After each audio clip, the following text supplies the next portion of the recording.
I'm Deepcut, welcome back to Cartoon Universe. Today we're finally going to talk about the lore and history of Craig of the Creek. But before we jump into that, I'm excited to announce that we will be doing a live stream interview with the cast of Craig of the Creek Saturday, April 23rd at 10 a.m. with plenty more lore and history videos coming before then. Some of these voice actors are also signing autographed art prints of your favorite characters so you can own a unique little piece of the Craig of the Creek fandom. You know I'm scooping up that double print of Craig in the green poncho. Link will be in the pinned comment down below with more details about the event in the description. So make sure you hit that subscribe button so you don't miss it. The history of the creek really starts back in 1976 when the neighborhood of Herkelton was first built, when houses began to pop up around the creek and it became an instant favorite hangout for kids. The creek would go on to change a lot over the years, and we can see some of the changes over time thanks to a map left behind by the ancients of the creek, a name given to the kids who played there in the 70s. Back then it still had a blacktop for instance, but it was used for roller skating instead of foursquare. The dirt mounds where the 10-speeds all bike was once a puppet theater of all things.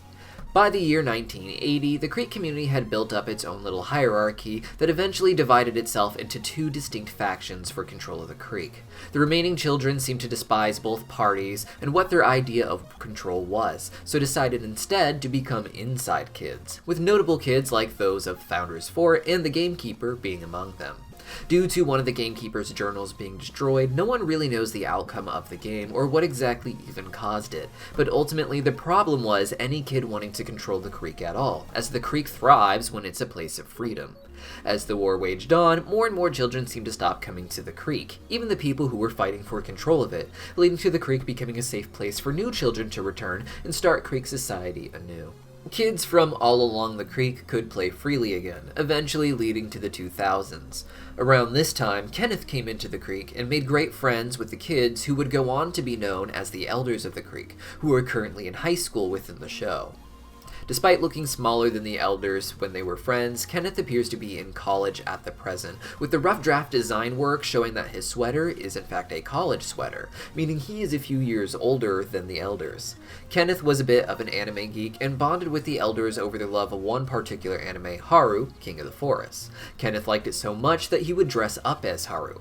Eventually, of course, the overpass came, which made it unsafe for a lot of children to travel as far as they used to with a busy road in the middle of a creek, creating a natural barrier between the two sides. Kenneth was sad not to be near his friends, but other people really liked his costume and started playing with him too. Other kids would dress up as other characters from the show as well, but not all of the kids. It was simply a choice some kids made, but even those who did not dress up seemed to respect Kenneth as their king, with a few people in costumes being more akin to Xavier's champions in terms of closeness.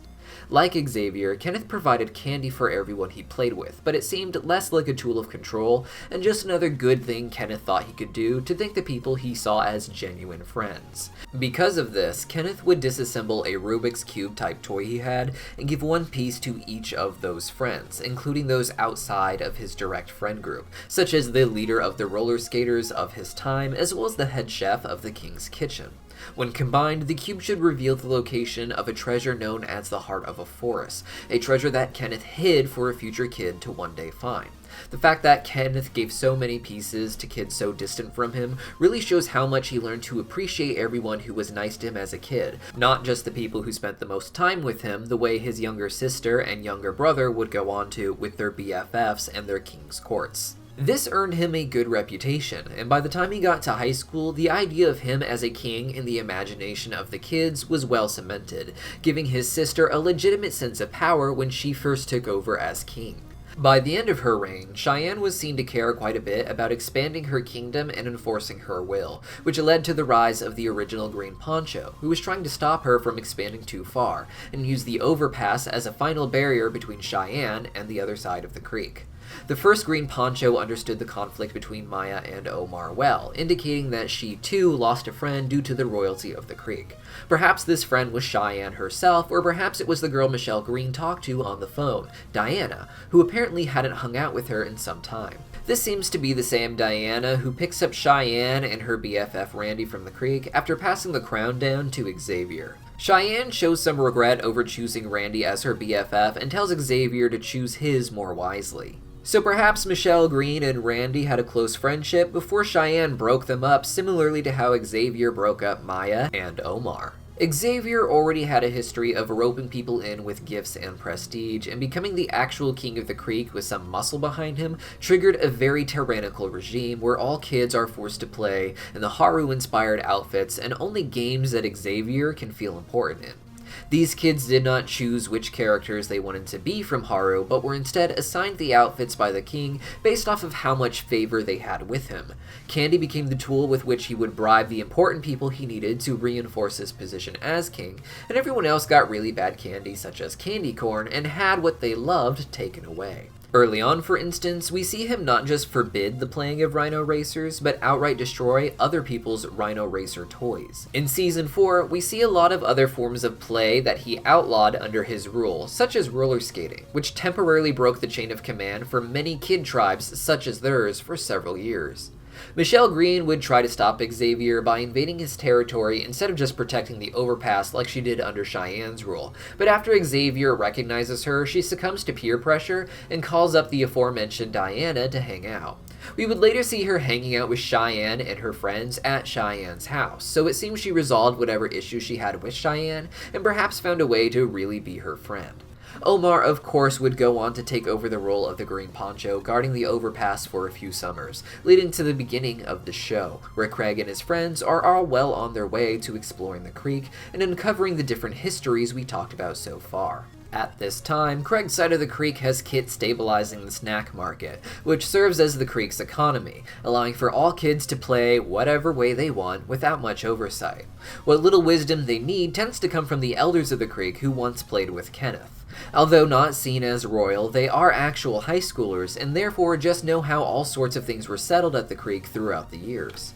This allows for many different groups to exist based off of mutual interests, as well as overlapping playstyles for kids who don't have all that much in common with each other, such as we see with Craig and his friends. In learning about the ancients of the creek and their capture the flag war, Craig and his friends would realize that the only real issue that mattered in that war was that any person at all thought that they should dictate how other kids play at the creek.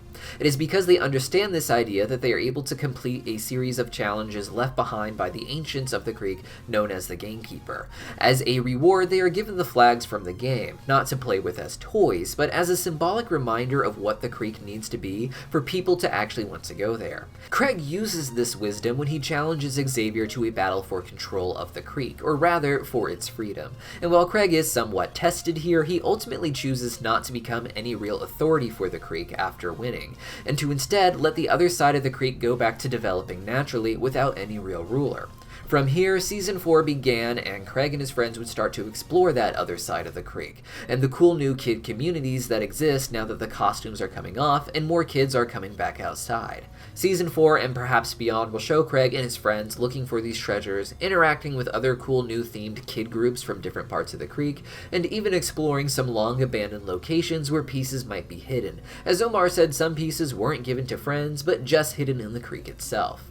Finally, spoiler alert, in today's episode, In Search of Lore, we got a big clue as to what the Heart of the Forest is, so turn back now if you haven't seen that new episode yet. So while we didn't get an exact answer to what the Heart of the Forest is, we did learn that it is a reference to a magical puddle of water in the forest from Kenneth's favorite anime, Haru, King of the Forest. As Craig and his friends suggest, it isn't likely a real magic that Kenneth found, but rather some sort of other thing that can give someone power over the creek in another way. The episode focused largely on Kenneth revealing to the elders that he lost his piece of the friendship necklace they each had as kids, leading me to believe that this item is likely the sentimental part of the Heart of the Forest, though I imagine other cool things will be revealed to tie into it as well. But as JP says, the real heart of the forest is going to be the friends they made along the way, so this necklace piece would be a perfect representation of that. And as of now, that is the history of the creek, but there is a lot more lore we could break down for characters individually, so let me know which characters you want me to break down the lore, history, or psychology of, and I'll make a video about it. See you guys next time!